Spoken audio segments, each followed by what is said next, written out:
All right, I'm Caleb, and this is Bud Talks. The first thing we're talking about are the edibles in front of me, and the second thing we're talking about is in the bag in front of me. And the third thing we'll be talking about is the changes that the Canadian policymakers want to have happen to the cannabis industry. So the first thing we talk about are the two gummies in front of me. So we have this Jelly Square, which is 10 milligrams of THC, and we have this like sour rope type deal here.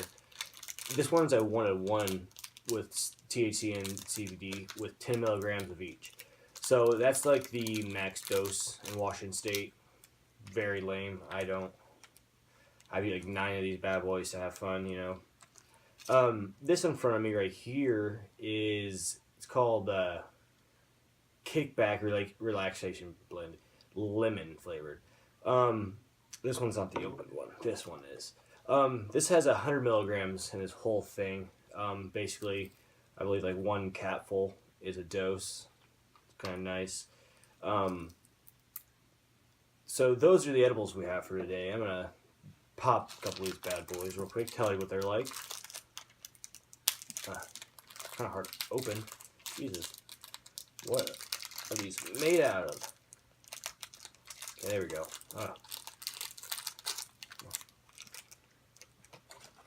Just gonna put that in there. So this guy's pretty neat. It's about 4 inches long. Let's see how it tastes. Wow, that's terrible.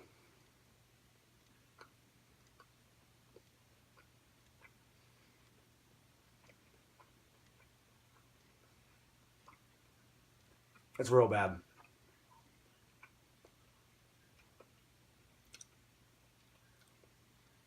It's not like it tastes like cannabis. There's not that much of the cannabis flavor. It's just really bad. Whoa. Yeah. That's hard to get down. That's probably one of the worst edibles I've ever had. That was just terrible. Alright, so now we're going with the jelly one.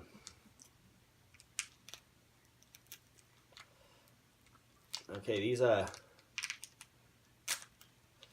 pretty tough to get into. I'm not gonna lie to you. Put this in here. So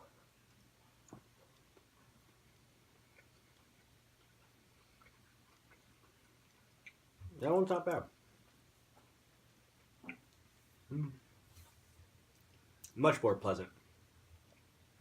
Texture is a little weird. It's like soft, but there's a give to it. It's pretty decent. I could eat those. I like the packaging on both of them. So, out of the jellies, if you guys ever see a sour rope, do not go. Jelly Squares. It's a pretty decent choice. So now I'm going to take a dose of this guy. And 30 milligrams is really not that bad. This is like a creamy yellow color. I don't know.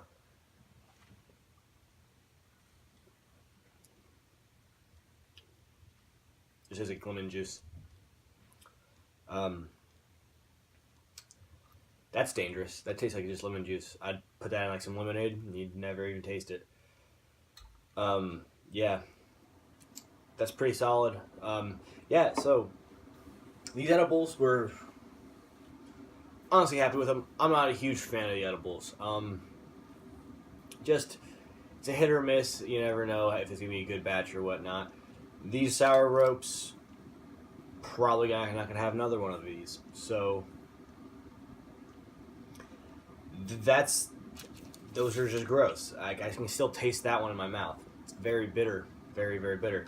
Wish I could taste this bad boy still because that was delicious and this wasn't too bad. But that's enough of that. All right, so next thing we're getting into the bag. The bag is the garbage I've been collecting. And this isn't for a long time. About around the time I started doing these videos, I started collecting because it just really bothers me. But all that's in front of me is from cannabis use. And that's a problem. Alright? Like, this is going to be one smoker. You know, my girlfriend doesn't smoke.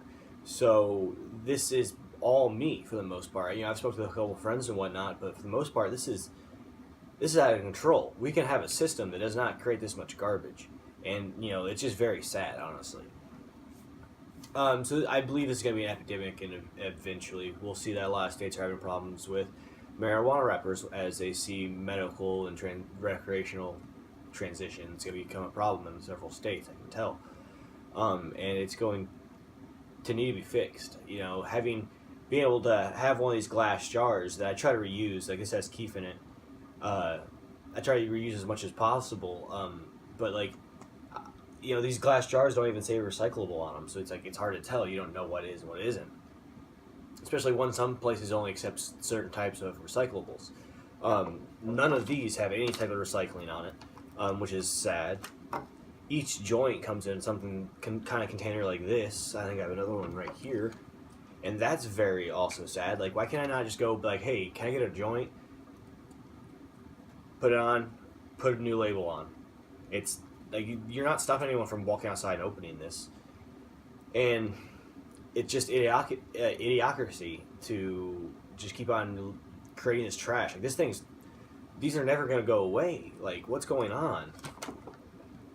Fuck you too, bag. I usually don't get bags, but I have a huge handful of stuff one day, so I needed it. I hate getting bags. Never use bags in the grocery store because there's no need for the waste. And it's just going to become a problem, and I know it. There's been nothing yet. I haven't seen very much talk about it. So, you know, everyone's just enjoying the fact that we're smoking, but every action has a reaction, and this is one of them. Which is enough about that subject. I obviously, you see where I stand on it, and I think it needs to change. The third thing that we'll be talking about is actually gummies themselves, things like this. You saw how tough it was for me to open this. Each bag is clearly labeled "not for kids." Emergency 800221222. So I think I did that correctly. So that's emergency if a kid eats an edible. It also says this product contains marijuana. This product has intoxicating effects and may be habit forming for use by adults 21 plus. This product is unlawful outside of Washington State. So, you know, there's lots of different ways that they keep kids out of these, especially young kids. Like, it's not easy to get these open at all. Actually, I just broke this thing trying to open it. So, like, I still can't get inside. Still locked out. Luckily, I'm not going to eat those things. Probably just going to give them to someone. But these weren't easy to open, and these Canadian policy makers want to ban gummies, and that's just going to be not fun for the adults, because it's the adults, what's it called? The adults' responsibility to keep this out of kids. It says not for kids. Like, obviously keep this out of your kids. I have, my girlfriend has 2 kids, and they're around all the time, and they don't know that I have these gummies, because I know if they saw them, they'd want to eat them. It's just that simple. I keep them hidden and out of place so the kids won't find them. And I usually don't get edibles at all because of that fact. I don't want to be responsible for that. I don't believe a kid would die from it, but I know there's an article that a kid trial had to be airlifted somewhere else because of it. Don't know too much about the background. I read the article, but, like, you know, they didn't say anything about prior medical conditions or anything like that. So I, you know, didn't give the full story, I felt. So this is the end of the episode. It's not a long one, but I hope that give you a little bit to think about.